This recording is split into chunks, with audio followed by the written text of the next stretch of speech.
Hello to all you Patriots out there in podcast land, and welcome to episode 161 of Canadian Patriot Podcast, the number one live podcast in Canada. We're recording on December 3rd, 2018. All right, I'm Marty, hunter and sport shooter in rural southern Ontario.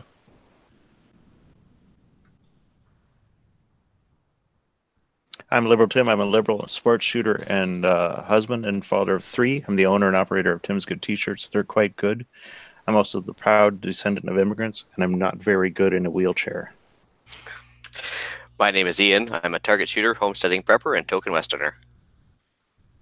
I'm Matt. I'm a sports shooter and drinker of medium orange juices in southern Ontario. Savage. Well played. Gavin is absent this week as he is probably still throwing up. He was sick all weekend because he partied way harder than anyone else. As always, my name is Andrew. I'm a recovering libertarian, competitive shooter and a firearms instructor at Ragnarok Tactical. And I should have updated the show notes. We'd love to hear your feedback about the show. Please visit CanadianPatriotPodcast.com/feedback or email us at feedback@CanadianPatriotPodcast.com. You can find versions of the show on the Stitcher and on iTunes. All right, as always, you can check the podcast out, facebook.com/Canadian Patriot Podcast or Instagram at Instagram.com/Canadian Patriot Podcast. If you need your help to support the show, visit www.patreon.com/CPP and become a Patreon. You can get a better quality version of the show for just $1 per episode. The more you pledge, the better the rewards are.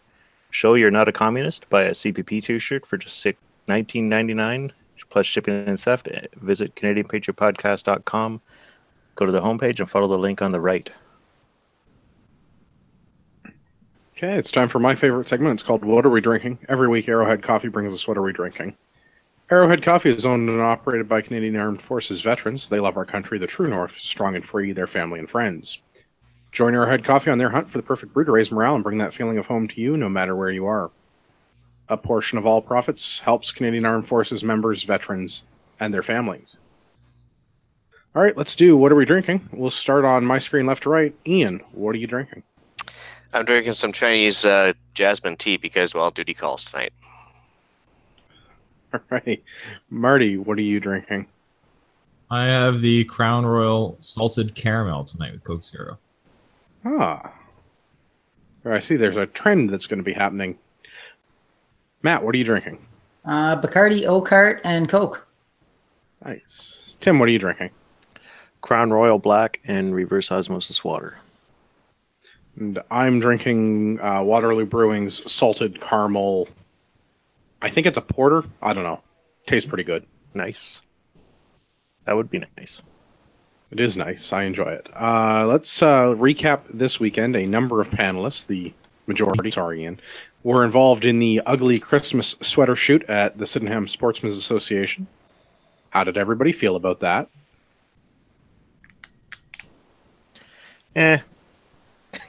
No. I also felt about it. Just how ugly were the sweaters?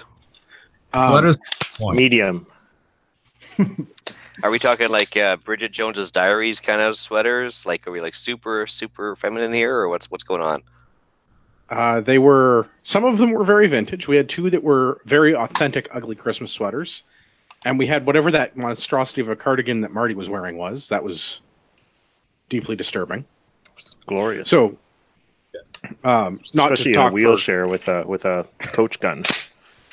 The wheelchair coach gun stage was hilarious. So, it's Tim's home club. The rest of us were up to visit. And Sydenham puts on an annual ugly Christmas sweater defensive pistol match. It was a good time. What we end up with, like 15 people? 15, yep, people out there braving the cold. It was actually pretty good weather.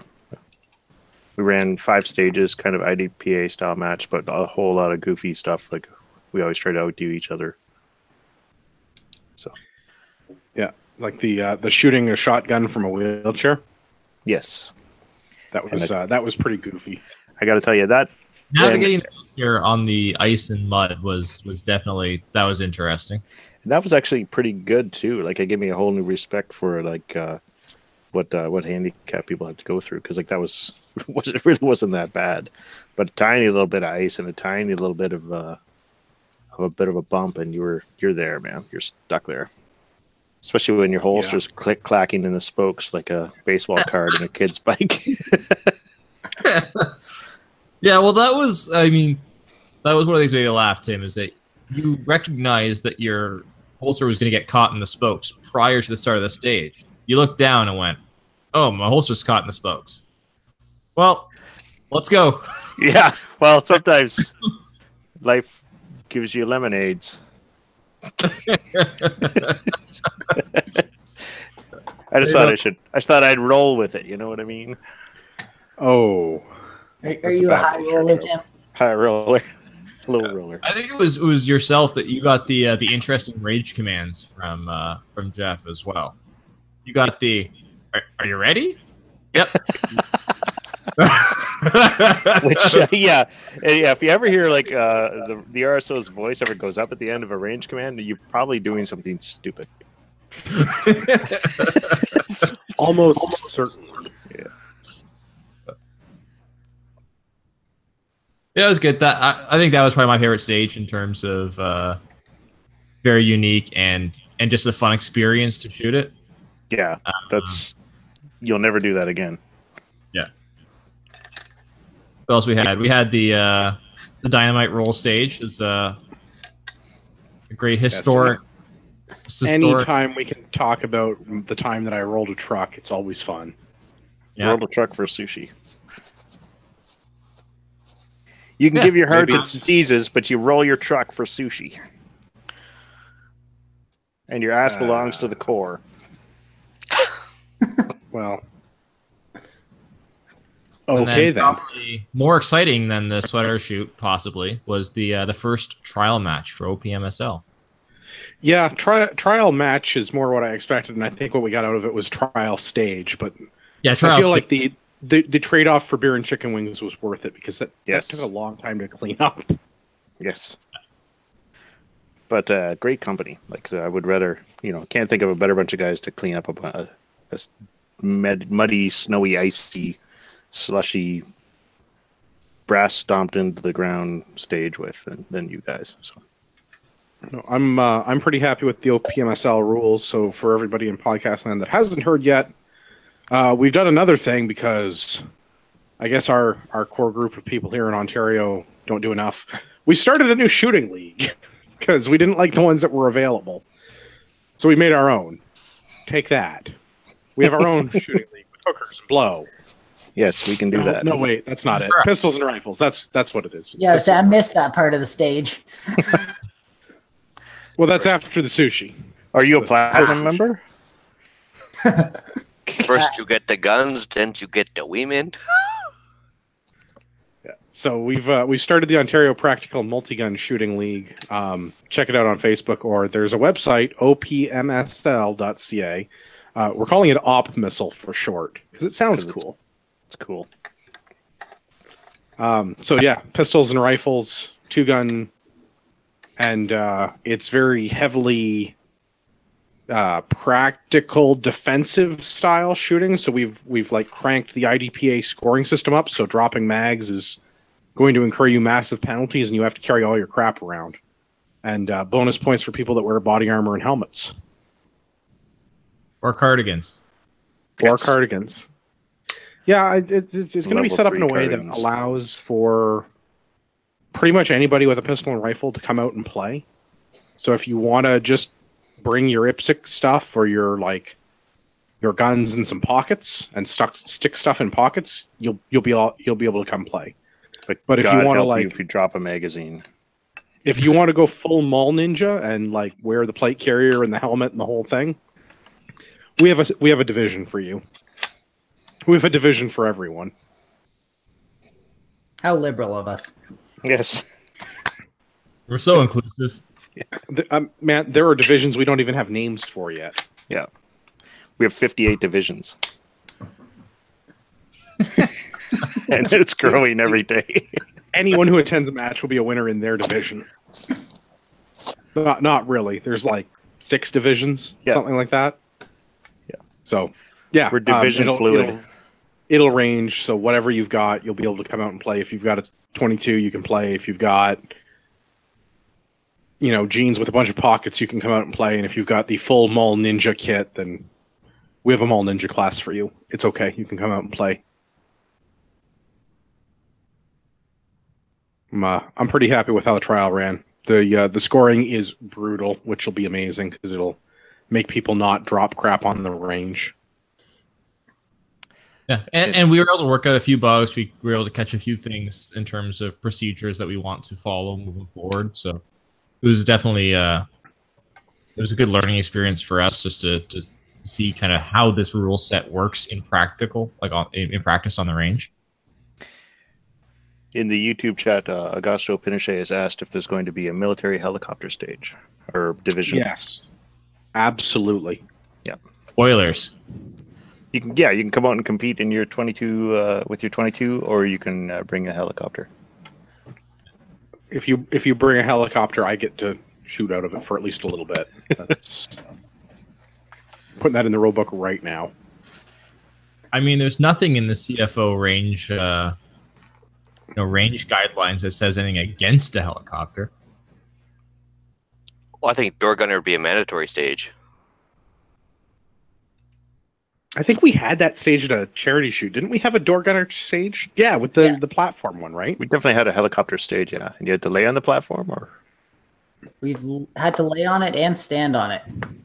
and and we shoot used off the of it. platform a few times. Yeah. But yeah, we'll have to. Yes, bring your helicopter, The platform. or bring someone else's, whatever. Bring a helicopter. That's all I ask. All right, let's do some news. So the first couple of articles remind us why only the police should have firearms. So let's go to Niagara for something that happened this week. Toronto Sun article: Niagara cop shot by fellow officer upgraded to stable condition. So this happened the end of last week, like Thursday of last week, the 29th. Apparently, two officers in Niagara region responded to something and ended up getting into a argument, a fist fight, and then one of them shot the other one multiple times. I'm sensing anger. Yeah, I feel like they may have had an ongoing dispute. Actually, in the news today, there was actually a new article come out. It wasn't in the Sun. I think it was in the National Post, maybe. And they were saying that there was bad blood between these officers and they had an existing argument. My original call on this was that it was a domestic. Somebody was banging somebody else's significant other. Yeah, So- I saw an article that involved this guy's the person that was shot, the Nathan Parker. It was including his brother. Giving a bit of backstory on this guy, and kind of made this guy out to the I guess the victim, as we call it, the one that was shot several times. The one who caught the bullets. Yes, made him out to be sort of a huge asshole, essentially. And when you look at his service, you do see that he has multiple instances where he was suspended and things like that for violence. Yeah, so let's give the listeners a highlight of some of those instances. 2007, Parker lost a week's pay after he was found guilty in a disciplinary hearing for pepper spraying a handcuffed and restrained prisoner in the back of his cruiser. In 2011, he was found guilty of using unnecessary force and docked 90 days pays for arresting cyclists without cause. In 2012, he was docked 60 hours pay after conducting his own investigation into a commanding officer who had been cleared of wrongdoing from a previous incident. 2015, he was docked 120 hours after pleading guilty to discreditable conduct and unnecessary use of force against a prisoner. And I think that's the highlight reel for this individual's career. I think my favorite one is where he did the extra investigatory work for his CO. I think you watched Serpico too many times, but You didn't dig deep enough. He's up to something. Follow the money. Question. As a law-abiding firearms owner, Yeah. let's assume that anybody had committed anything similar to one of these, like essentially a violent act? Well, I'm definitely not allowed to pepper spray people. I'm pretty sure I'm not allowed to own pepper spray for the purposes of pepper spraying people. Yeah, and the government really doesn't like it when I unlawfully detain and handcuff someone. I do. I got Or to. did you just mean like gun stuff? Oh, I thought you meant like a little guilty pleasure of mine is I do arrest cyclists for no reason. Only the cyclists. Well, it's the fucking tight shorts. Come on. So that's actually the one. It's the driving on the road like an asshole. That Yeah. Exactly. if anyone, I'm a deserves to be vehicle. pepper No, I'm a sprayed. pedestrian. No, I'm a vehicle again. You could just say he was coming right for you. I feared for my life. Let's put this in perspective, though. If any legal firearms owner had committed one of these, they wouldn't have firearms owner. And this guy still has an ATC the whole time. And body armor. And a job, and is not in jail. And I'm pretty sure if he's suspended with pay too. Oh, I'm sure. And I mean, they have docked his pay. They don't dock your pay for getting shot. But in this case, I think everybody's suspended pending an SIU investigation. So OPP SIU is investigating and will determine what occurred. But everyone who public education really took to them, who really just didn't try to rethink anything they were taught, just said, "Oh, that poor guy," and this and that. But we were talking about it at the shoot, and it's just think of the amount of money this whole thing cost. They were being paid to do this, like 6 figures a year, and now there's going to be investigations and hospital costs and pensions, and this is a lot of money. Research someone probably shouldn't have become a police officer. Well, I'm inclined to agree with that. Yeah, it sounds like on one side you got the bad cop aspect, the other side you got the anger management issues, which they're both trained to not back down and be overly aggressive when faced with confrontation. But the fact is that they got to learn some self-restraint at some point, and they obviously didn't. So it's going to be hugely costful in the long run. What's interesting, what I found interesting too, is that something like 17 officers are included as part of the investigation as eyewitnesses. There was 17 other officers there when this went down. And they still went at it like that. But that's the thing. There never seems to be in Canada. No one ever seems to go back. There never seems to be a public servant who just goes I can't waste the taxpayers' money kind of thing. They always just assume it's, their right to do this. But this is a colossal waste of resources.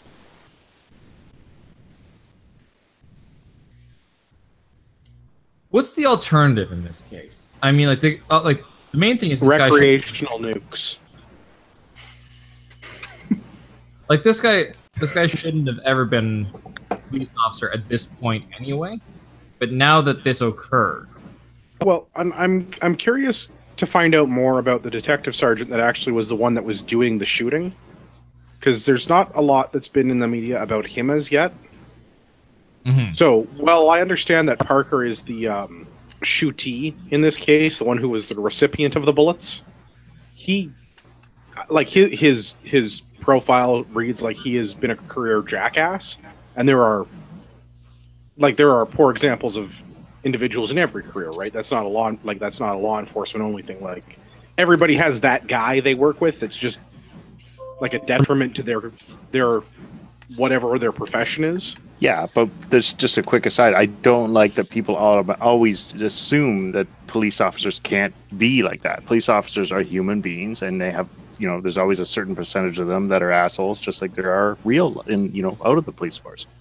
But this is where the union fails its membership, though, because obviously after about the third instant, he should have been fired. But of course, the job protection is just so high there that instead of actually weeding out the trash, they actually have to keep them around. So yeah, something came to a head this time.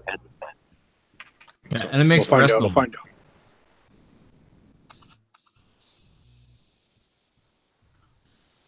Okay, I talked over Mario, but he's given up. So I guess we'll keep an eye and see what happens with this, because I'm curious what comes out about the nature of this shooting and when SIU finishes their investigation sometime in the next 3 to 5 years, when we get to find out what happened. So tune in to episode 315 to see what the outcome was.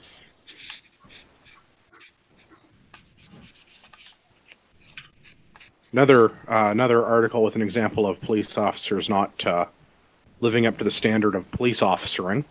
National Post National Post article rather. A failed cover-up by 2 Ottawa officers, drunk driving, and a missing gun. How a weekend in Kingston went awry. I thought we were done talking about the match. Well,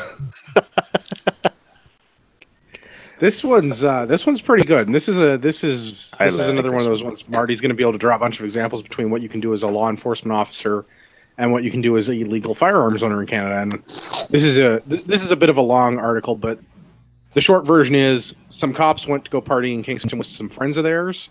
One of them decided to take his duty belt and his firearm with him for some reason in his personal vehicle. And rather than securing his firearm, he left it loaded in his holster in the trunk of his car, proceeded to go and get drunk, drive around drunk, go do some more drinking, get blackout drunk, lose his car and his firearm, and his, quote, friend, I guess his brother officer, was going to help him out by securing the drunken officer's firearm by driving it back to Ottawa in his friend's car and then leaving it with his friend. His friend is not an officer. His friend is referred to frequently in the news article as a civilian, which I'd like to point out actually applies to police officers. Let's get the National Post to get that squared away first. Does anyone got an echo? Yes, there's much echo. Yeah.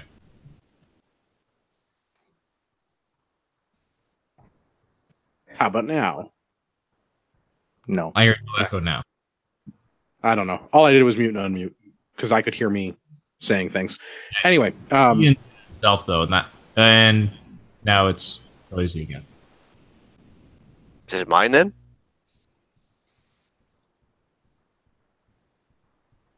I don't know. This is a fun game. Let's talk about this police officer that shouldn't have a firearm.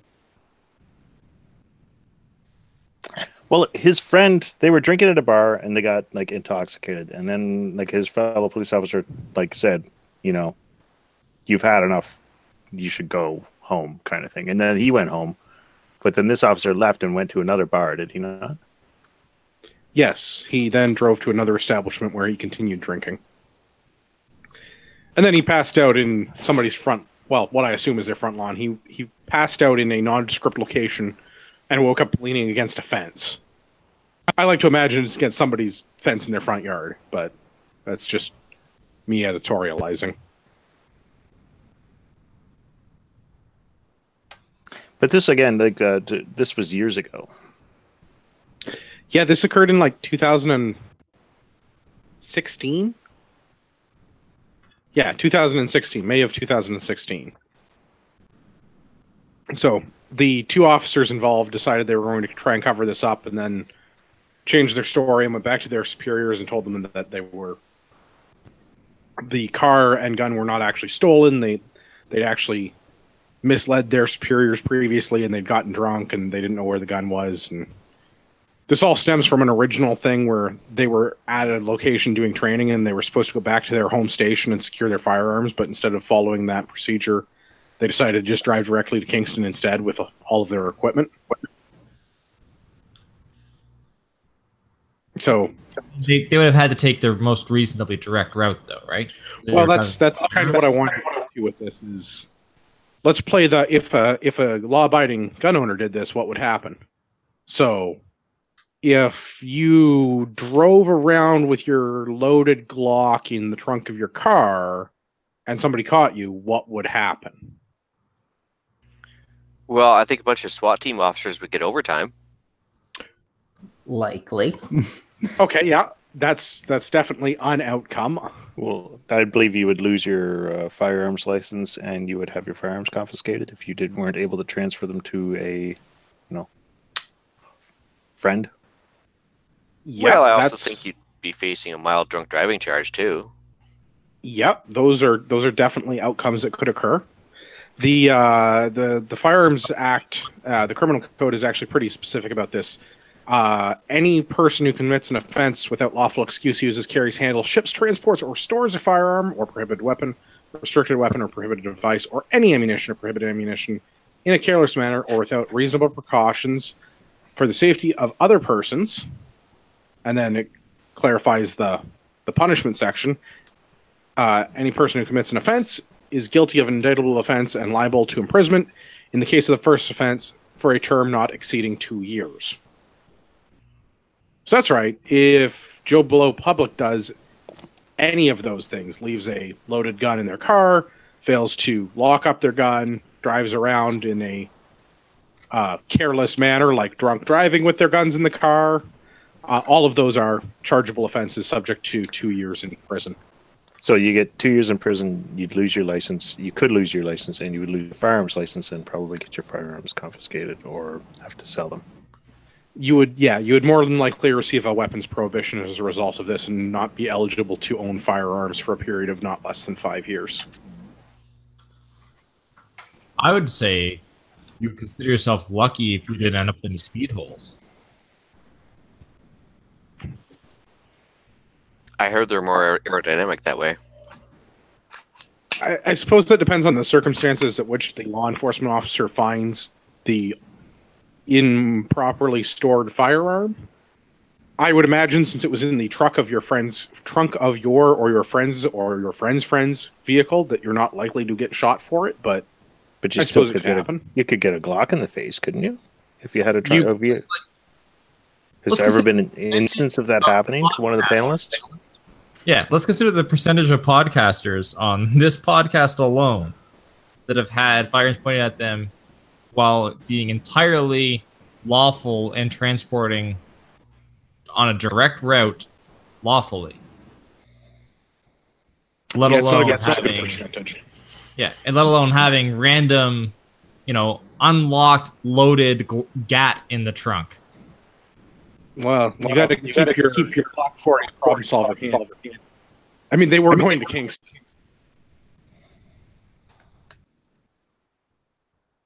No? Okay. Well, I thought it was funny. In this particular case, the officer in question received a demotion for a period of 1 year, and then after review, they kept him demoted for another year. So he missed getting a raise for 2 years. Yeah, that's kind of. Wow. That's basically it. Retroactive. You'll get the raise retroactively because the union will fight for it.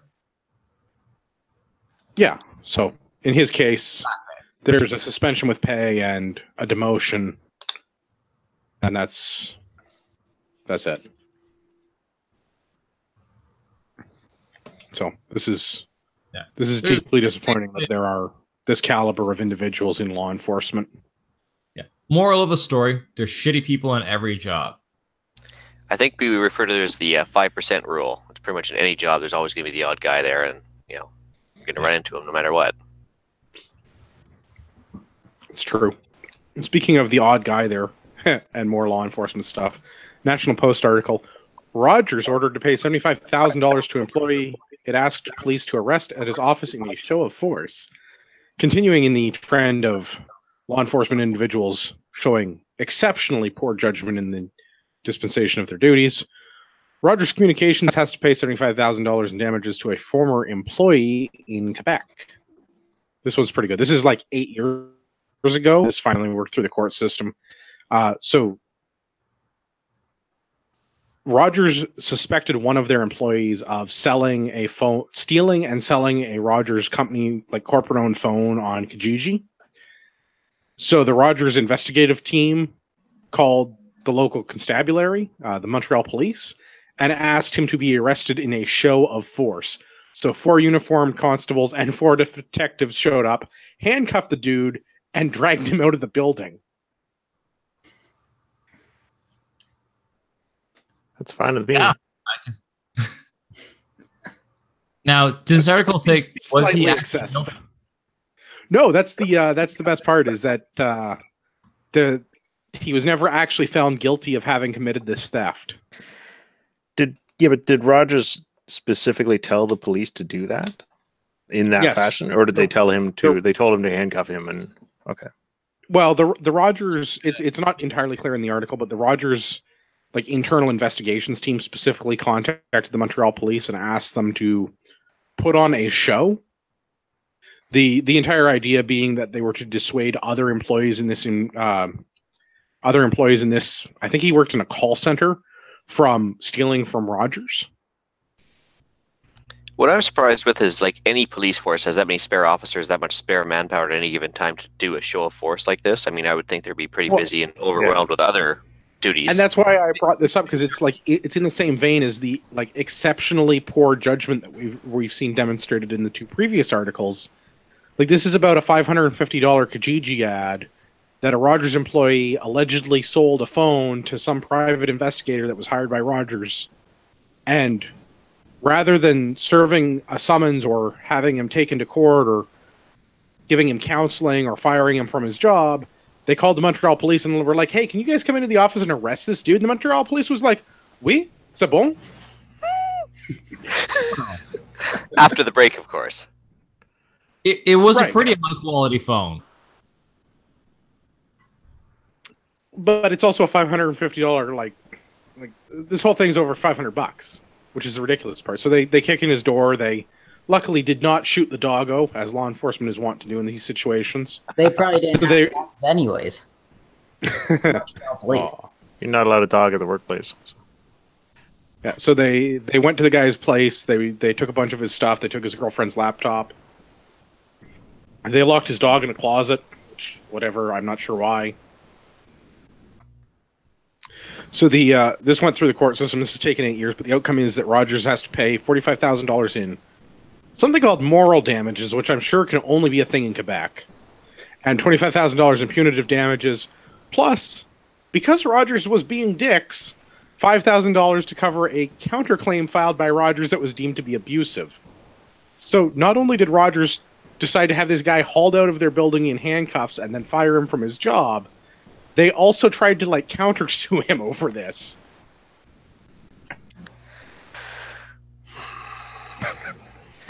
I don't even know what to do. He was never found guilty. How can Rogers? How can they cannot? Could they not retrieve the phone?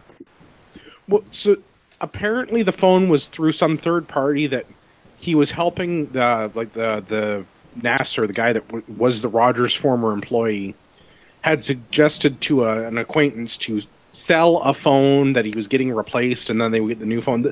The article explains it very, very poorly. Let me find the quote.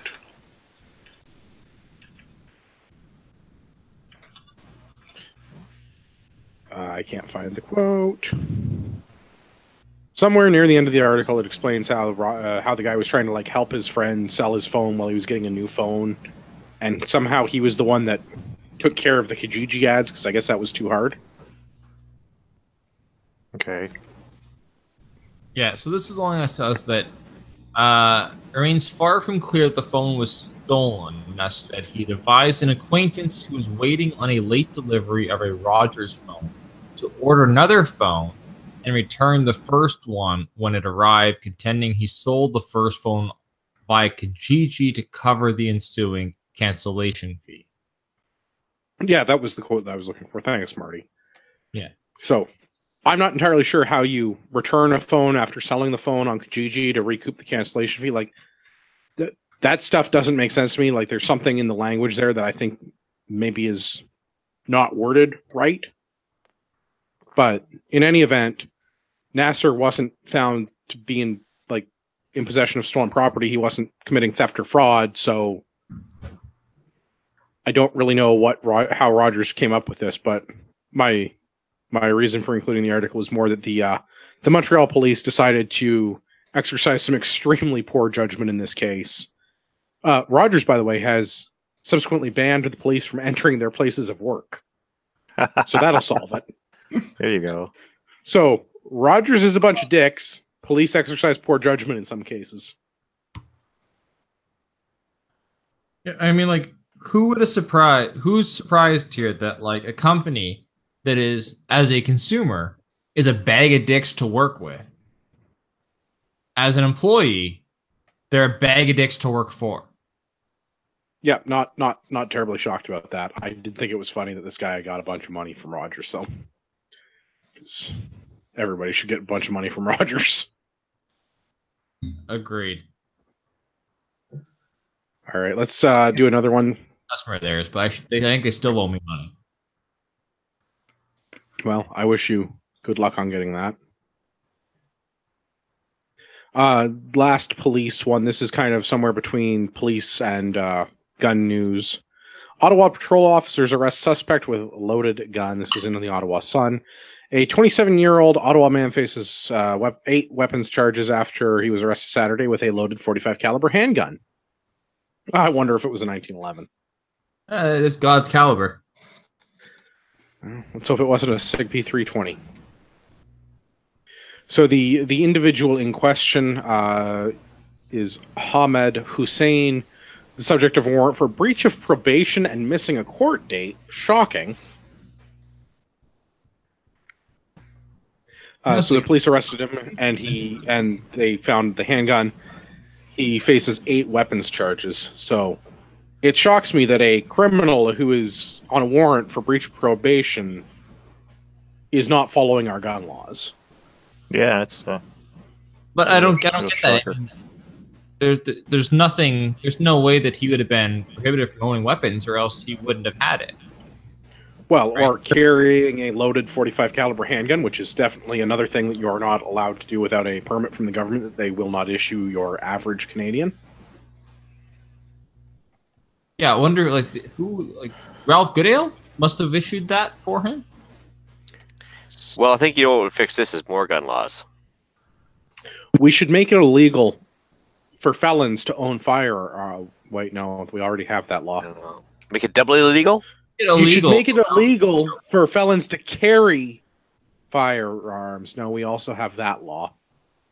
We should make it illegal for Ralph Goodale to issue the permits that this guy must have had in order to carry these firearms. Just have a serious chat with the guy We that issued should the make ATT. Ralph Goodale illegal. That's the one. Yes.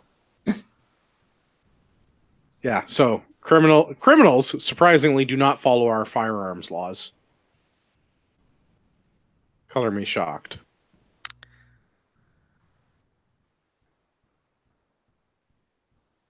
All right, more disappointing news.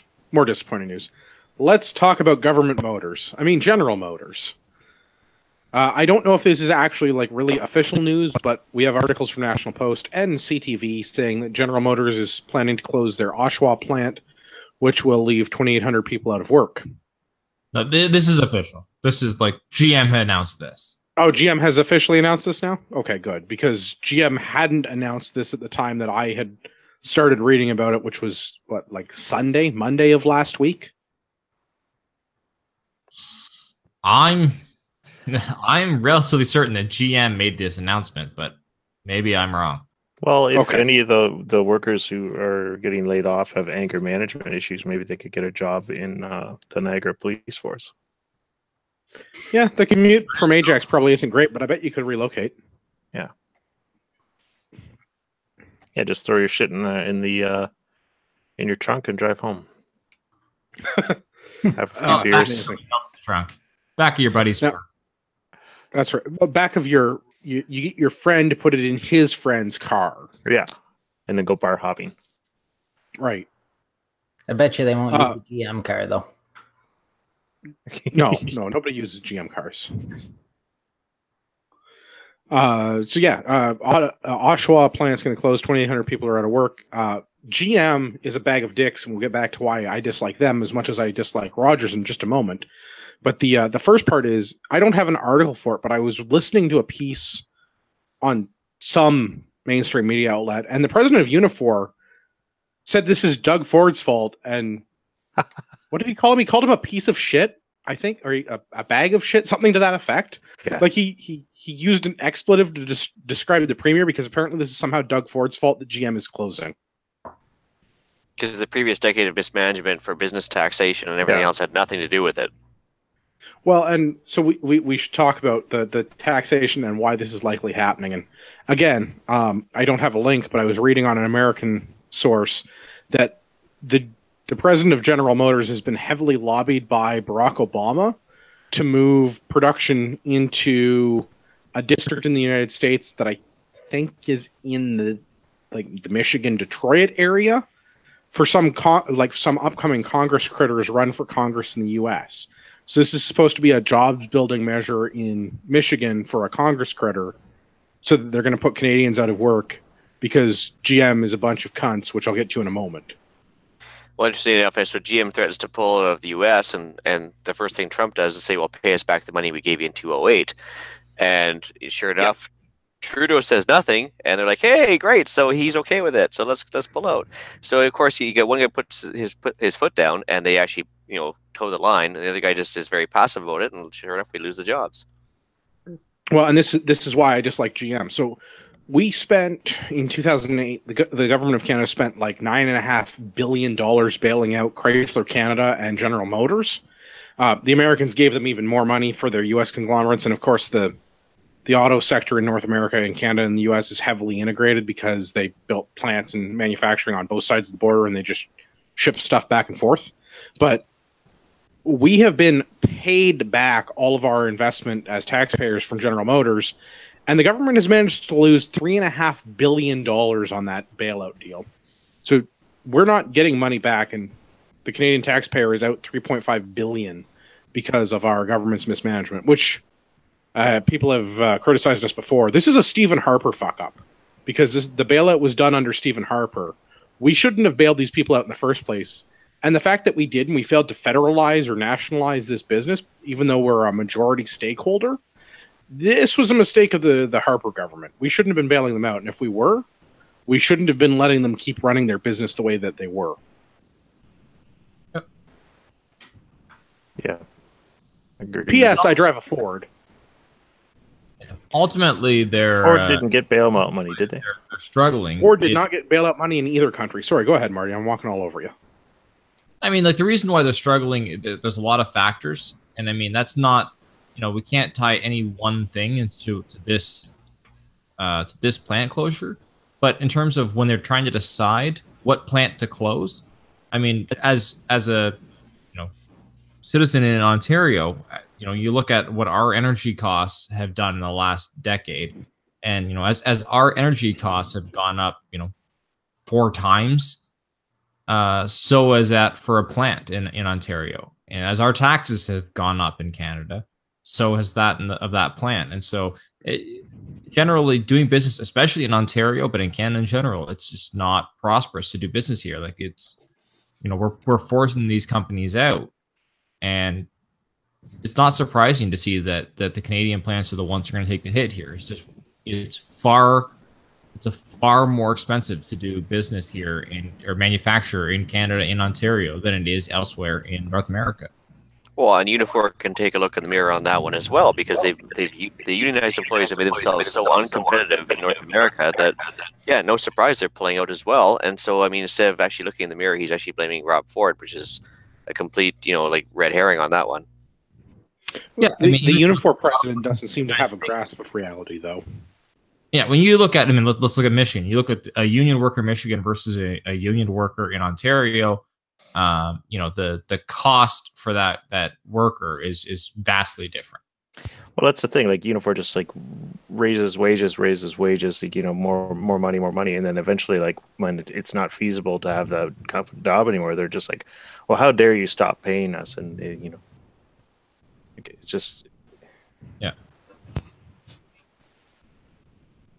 And but that being said, like, it's there's a market shift on vehicles right now, and the companies need to react to it.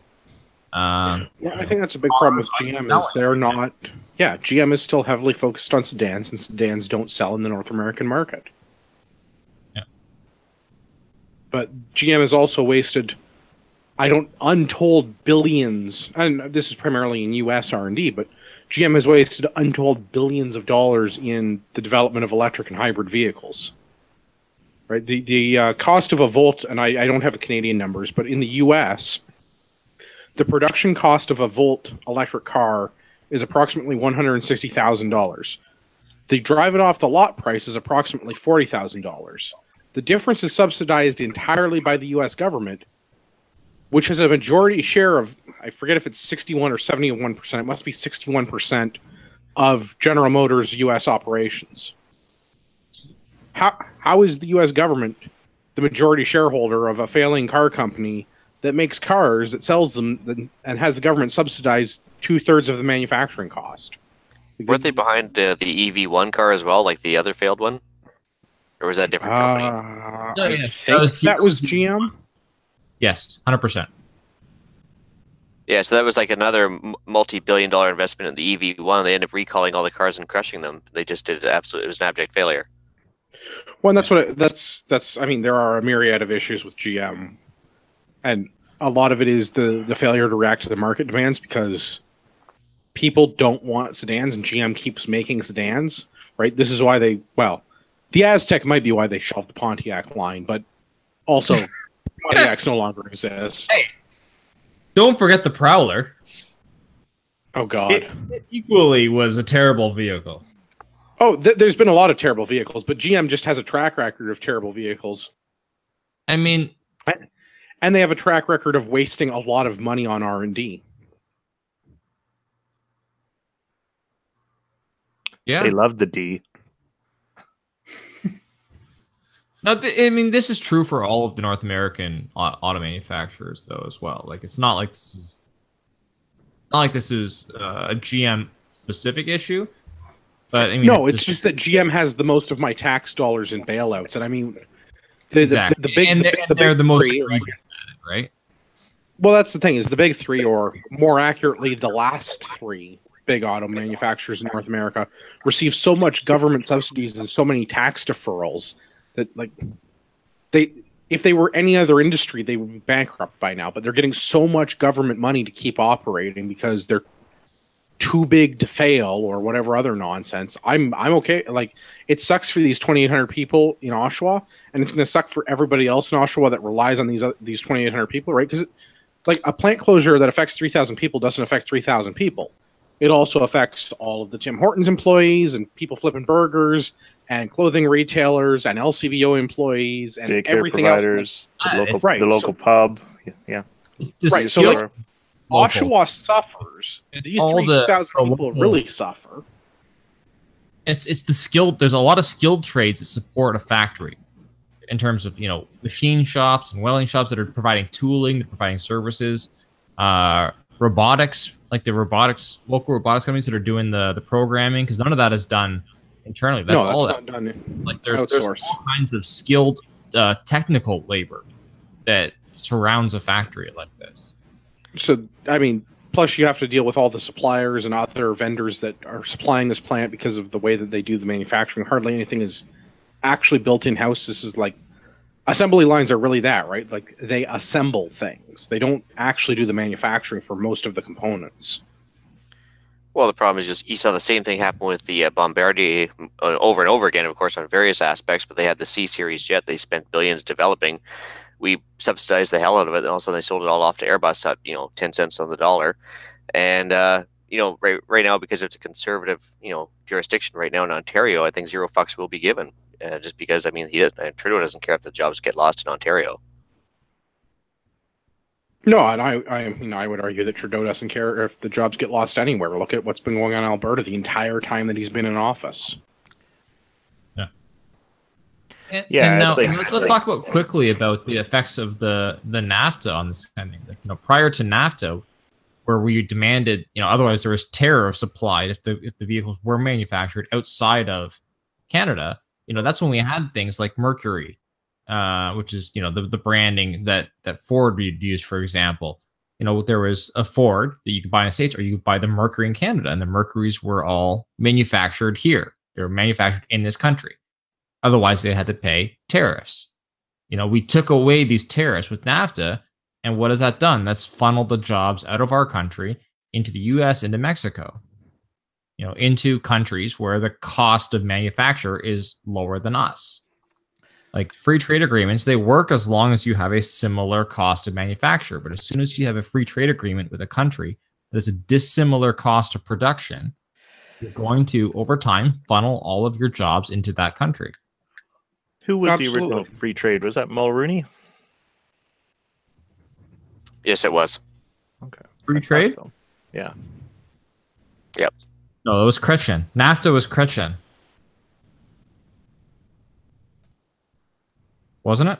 I'll intern that one. It was Clinton. Could have been Kretchen. Clinton and Kretchen, I thought.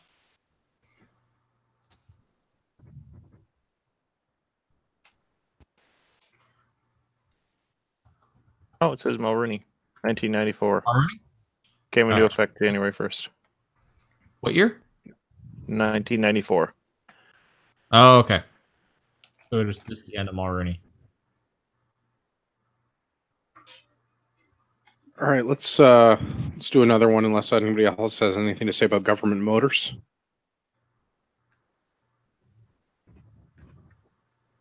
All right.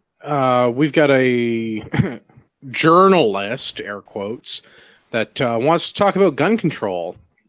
Liz Braun in the Toronto Sun. She's actually a journalist. I think she does entertainment stuff primarily, but for some reason she was allowed to write an op-ed. And I would like to encourage the Toronto Sun to not let her ever do this again. She's very, very dumb. She is. I think we covered this though. Yeah, we covered this last week, Andrew. Oh, did we? Oh, this is how I get one. I think All right, I said. moving right along. I think I said if you ever wanted to hate a bitch. What's your comments on it, Andrew? Because you haven't had a chance to bitch on No, this. I was literally just going to destroy each of her arguments. That what she got? She got like 6 points about how we're all terrible people and we don't need to own guns, and then the solution to this is to make more laws to ban our guns. I think as well in here, right?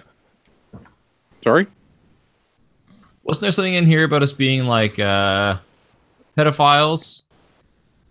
Well, Oh. no, they want us to be as Child disliked as pedophiles. pedophiles. Yeah.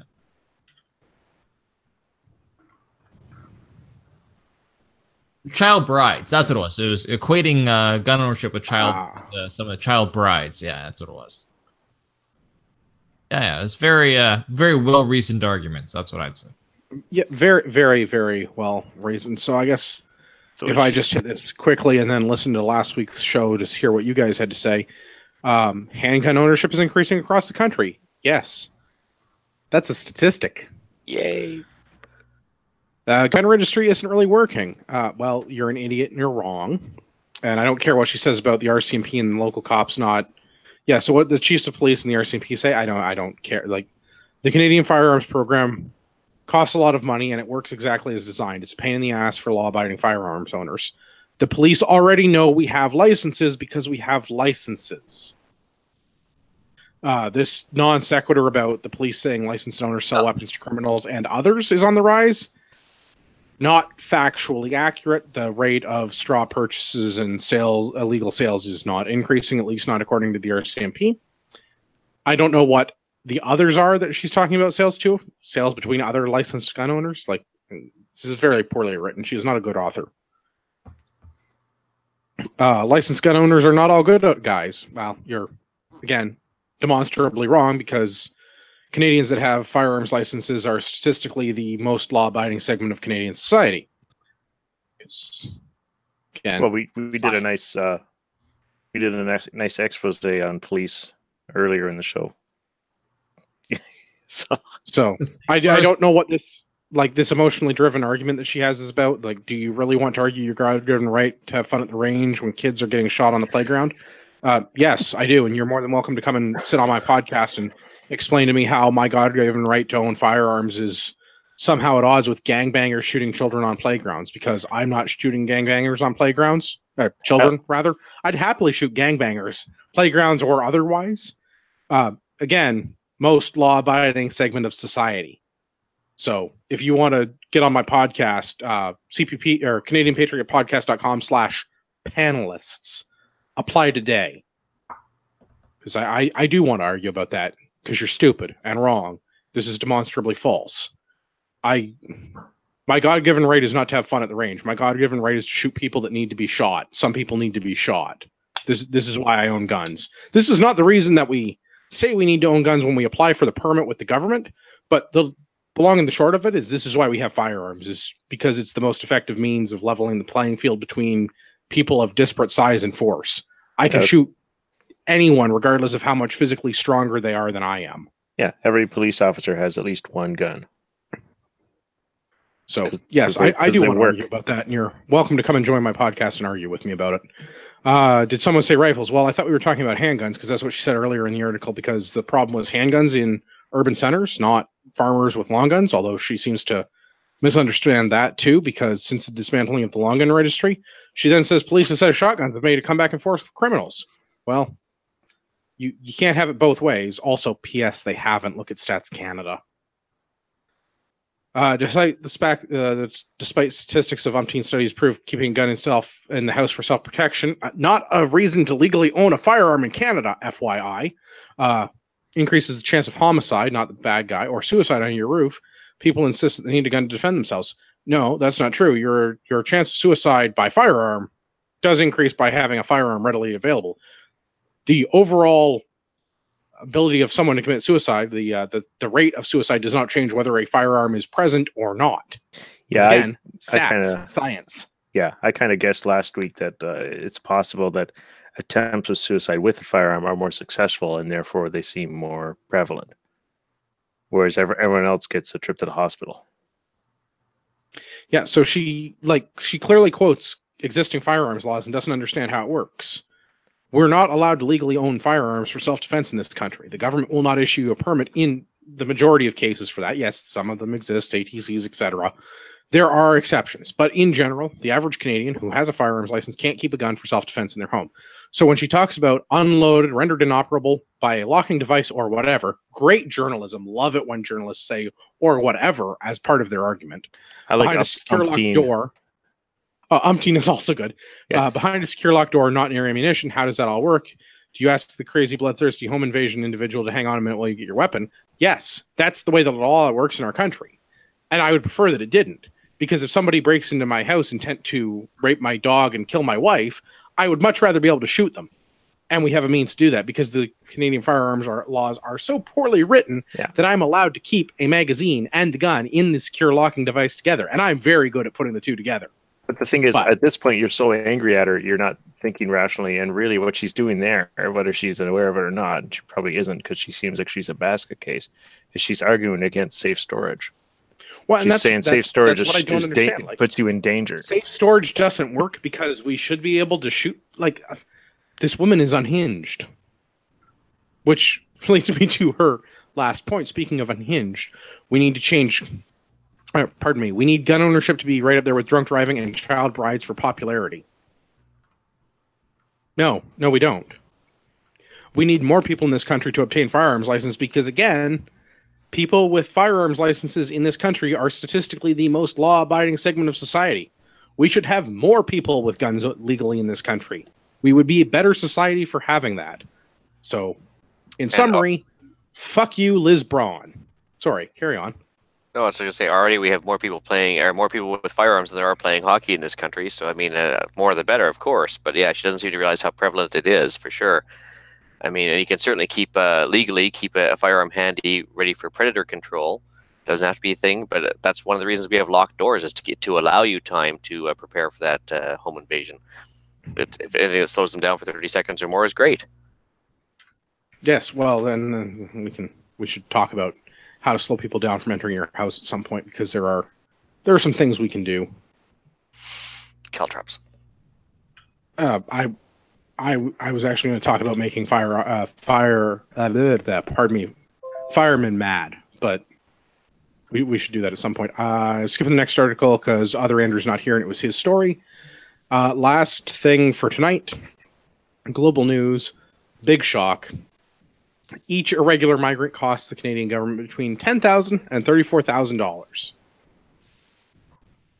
Does it seem awfully low? I am shocked by that. I'm surprised it's that low. And what about hotel costs and meals and everything else and healthcare and everything else? They don't even mention that.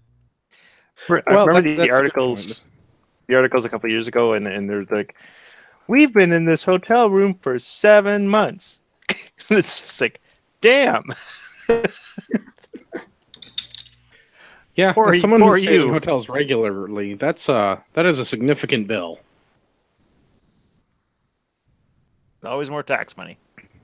I think that's just the initial screening only. I think what happens after they get, their suitcase handled by the RCMP and brought over to the admission center, I think that's when the counting seems to have stopped because they don't seem to count anything afterwards. Yes, the parliamentary budget officer numbers that are quoted in this article are the administrative burdens of dealing with the asylum claims. So the $18,000, or is it 18? The $10,000 for the initial, like the low bid number, is just the initial asylum claim. The $34,000 is if the irregular migrant uses all of the various legal channels to have their case reviewed as many times as possible before being deported. But this is just the administrative cost. This doesn't include transportation, shelter, food, the cost of having the RCMP acting as bellhops at the border. This is just the administrative burden on the government to process the claims.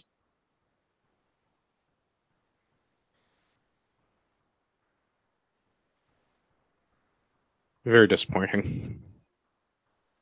We kind of called it like over a year ago, though. I know, which is why I brought it up, because we talked about this at length when we started talking about the irregular migration thing and how this was ridiculous, and how having the RCMP act as bellhops was ridiculous, how housing these regular migrants was ridiculous, and how this is all social signaling by the shiniest of ponies to win an award at the UN. Oof. So, speaking of signaling, yeah, tune in next week to find out how they misspent your tax dollars. Yeah, because you wanted to look good on a talk show. Look good on Twitter talking to a talk show host. Oh, Jesus. Yeah. What's that? $50 million? It's not like we needed that money. Yeah, tune in next week to find out how the government mismanaged your taxes. All right. Nobody's got anything else? No, I'm just sad. Me too. A sad patriot. Sad Marty is sad. No rapid fire feedback this week. If you want to leave a review on iTunes, that would greatly help us. A lot of people, for some reason, use iTunes. I don't understand it. I cannot explain it. But if you could leave us a 5-star review, that would help those people find us. You can also send feedback to the show, feedback@CanadianPatriotPodcast.com, or go to the website and fill out the form, CanadianPatriotPodcast.com/feedback, or click on the feedback link up at the top. Let's go around. Ian, where can everybody find you on the internet? You can find me at theislandretreat@gmail.com or Canadian Prepper Podcast. I'm thoroughly enjoying Canadian Prepper Podcast. I listened to the new episode. It was good. Well, we're just starting out, of course, and we've still got our little quirks to work out, but Eric's a good boss, and we seem to be doing well together. I enjoyed it, and that's what counts for me. Marty, where can everybody find the show? All right, you can visit us at Facebook at facebook.com/Canadian Patriot Podcast, or send us your feedback at CanadianPatriotPodcast.com/feedback, or email us at feedback@CanadianPatriotPodcast.com. Matt, where can everybody find you? You can find me on Instagram under McPhersomax.